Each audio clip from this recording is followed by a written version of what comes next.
Hey guys, let me look at the camera right there. This is Joe, obviously. I wanted to talk about our May beach volleyball co-ed tournament. So on the schedule, we put 14th and 15th, right? And we said the 15th was going to be a surprise. So let me talk about the 14th is a normal co-ed tournament, like we always do. All right, 3 divisions, most likely. The way it's been for the last like 3 or 4, same payouts, like normal. Cool.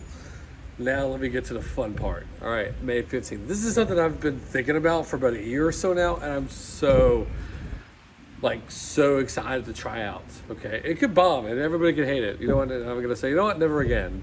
But I don't think that's the way it's gonna be. I think it's gonna be really fun. So volleyball is very, and people, for lack of a different word, we use the word clicky, right? You kind of stick to your own people, your own maybe level, your own division, whatever that may be. Who you like the most, whatever. So in pickup, that happens a lot, right? And in tournaments, we also are always put in different divisions to where we feel like we would succeed, not succeed, kind of mix, whatever. All right, so with all that being said, and I love beach volleyball, and I love playing tournaments, and we go to tournaments, and we're kind of just, having fun. We may make fun of a team, we may root for a team, we clap for a good rally, stuff like that.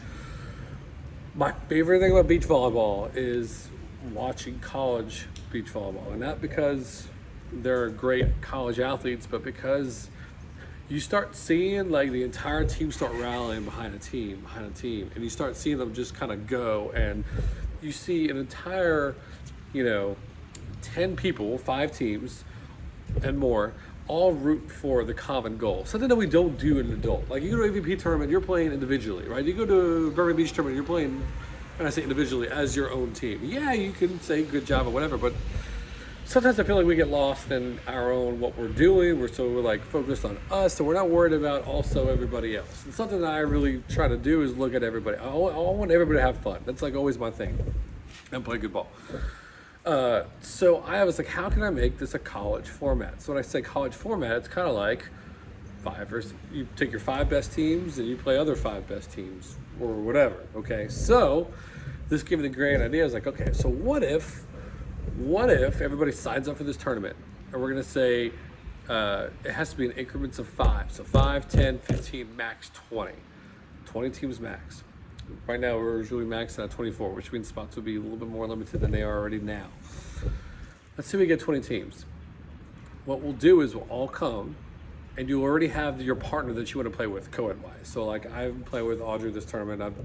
I'll play with a different partner next tournament, whatever. All right, so you play with your partner.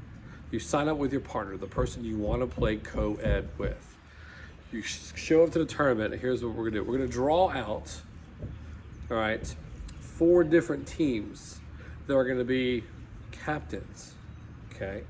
Whoever has the least amount of AVP points combined between those 4 teams that we randomly draw will be captain. Captain number 1, team number 1, team number 2, team number 3, and 4. And we're going to do a draft. That's right, a draft.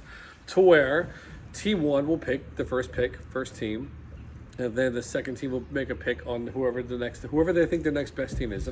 So let's say I get the first pick because I have the lowest AVP points because I suck. True facts. I see, I don't know, for whatever reason, I see P. Arner and Sarah Rochelle listed there. I won't draft them. But let's say I see, Sam Harris or Rachel Harris. I will then draft them as hey, I want them on my team. Good to go. Boom. And then it'll go to the next team to draft, just like fantasy football, just like we do for the league trips. It'll be a snake draft. So one pick will go first, second pick will go second, third will go fourth, fourth would go fourth, and then fourth would go again, and then back all the way over. We do this till we have 5 complete teams. So then you have yourself a college team. You have 5 teams, and everybody has 5. There's 4 teams of 5 teams here. So what we'll do is we'll match up in terms of one team will play one team will play the other team, and one team will play the other team. The best part about this is also we'll play match plays, not single sets either. So it's match play. And let's draw it back because I'm too ahead of myself. I'm so excited.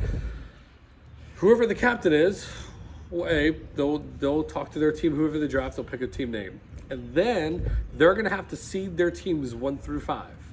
Okay, 1 would probably be my pick of Like if I was the first team, it would be, I don't know, Sam and Rachel. Number 5 would probably be, I don't know, Paul Bradfield's and pick a female. All right, doesn't matter. You get my point. All right, you see, and then so what will happen is, so your team is set and your team is set, and you're going to play the 5s will play the 5s, match play. 4s will play the 4s, 3 will play. Basically, I'll coordinate it exactly like a college match. So, and the reason why we do this is like, Joe, why don't I just like a normal tournament? I'm like, we do normal tournaments all the time. This is something different. And this is one of the first times to where you're actually rooting for people outside your own team. Like, I not just I want my team to win. I want my 3, like, you know, my teams to, my 2s to win, my 3s to win, my 4s to win, my 5s to win. You want all your pairs to win. And obviously whoever wins 3 out of 5 wins the entire match. So, bringing this all back here, it's one of the first times that you get to root and help. So you can actually help coach your people that are on your team for the first time ever. Usually you just worry about you. Now you're worrying about helping other people. You want your team to win. So now you're rooting for the first time. You have complete, I don't know, joy. Hello, making a video. You have complete joy into rooting for Paul Bradfield and whoever it may be. I can use Melissa Savage just showed up. So I'm now, as the one team, my team's like, I could go root on Paul and Melissa Savage, and I wholeheartedly want them not to win very badly, right? Like, I want them to succeed. I need them to win for my sake. So then there you go. So now we have the 5s. So we'll have matchup teams that we're always playing. We're gonna play match play. So at the least, you will play 2, 4, 6, 8 sets. Okay, that's at the least. That's also assuming we have 20 teams, which we may not. We may do 2, 4, 6. I'm sorry, 8 sets. That's what I said. Yeah. Anyway. All right. Winners. You're like, okay, coach. But did I say coach? Man, I've been coaching indoor too long. All right. So let's say like coach, but there's no prize money. Oh, is it about the prize money? Yes, it is. Yes, it's not. So here's what I decided to do. So for this team challenge, we're not gonna have prize money, but we'll give obviously a winner's tank to each ball. That's a staple. Got to be done. 2, an optics ball to each person, so not just team member, right? Not just each team, each person will get an optics ball. And then 3, you know how I said the captain will talk about, and they'll all talk about their team and come out with a team name? Well, the 3rd thing is I'm gonna get a customized t-shirt or tank, I haven't decided, or a long sleeve shirt, really haven't decided at all, and have their team name that they came up with as a group, you know, personalized on the back. So there's something like, obviously you'll get your money's worth. You'll get a tank, you'll get a ball, and you'll get something personalized with your team as a winner, all for winning. So yes, that's my pure excitement for this format, is that there'll be, you know, it'll be a college format. We finally get to help and root and cheer and coach, kind of help out each other throughout the entire day. So for the first time ever, like, I'm not just watching Chris Chavez play volleyball just to watch him play volleyball. I am watching with a lot more intent. I'm more prone to tell him something that I've held back on otherwise, and probably vice versa. You're probably more receptive to hear things that you would be otherwise, because you know everybody's in your best interest right now, right? So I think it's a win-win. I think it's gonna be great. You know, if you ever watch the college girls, they're wholeheartedly behind each team as they're playing. You're rooting them on. It's a lot more team-oriented. So that's kind of what I'm getting at here. This is breaking Bryant to Chris Bryant signed with the Rockies. Guess my Mets can't sign everybody. Anyway, that's the idea. So Saturday is going to be our normal doubles with the payouts for open and normal for everybody else. And then Sunday is going to be our team format. Super excited about this. Let me know what y'all think. Camera's there. I'll look at myself there.